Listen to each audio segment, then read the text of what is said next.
Jamii imeaswa kuzingatia matumizi ya maji safi na salama ili kuepuka matumizi ya maji machafu ambayo husababisha homa ya matumbo ikiwemo kipindupindu, kuharisha, kutapika na kupoteza maji mwilini. Wito huo umetolewa Januari 22, 2026 na Daktari Mohamed Ali, mganga msaidizi wa hospitali Ilembula inayomilikiwa na kanisa la Lutheran mkoani Njombe, akisisitiza jamii kuzingatia matumizi ya maji safi na salama. Kunywa maji yaliyochafuliwa kunaweza kusababisha magonjwa hatarishi kama kuharisha kali, kipindupindu, homa ya matumbo.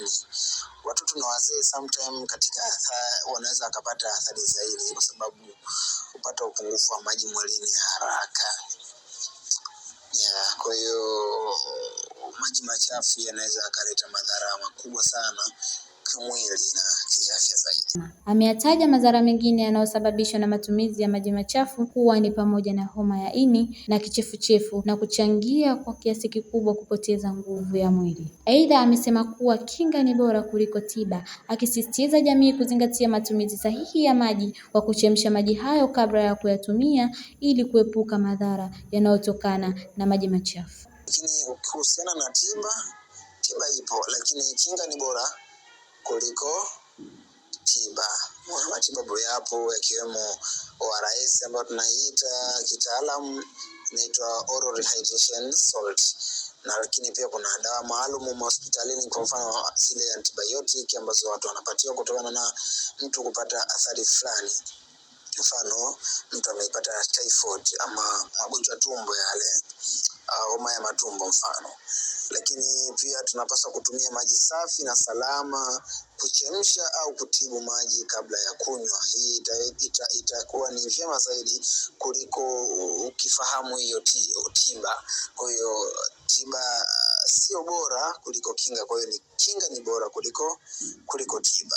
Mtu akianza kuharisha, kutapika, kupata homa au uchovu mkubwa, asisubiri awahi kituo cha afya mapema. Kwa hiyo dalili mtu anaweza ambazo mtu ambaye amepata shida ya uchafuzi wa maji anaweza mtu akapata dalili, kwa mfano kutapika, kuharisha, kupata maumivu ya tumbo, kuhisi kichefuchefu, mwili kukosa nguvu na kadhalika.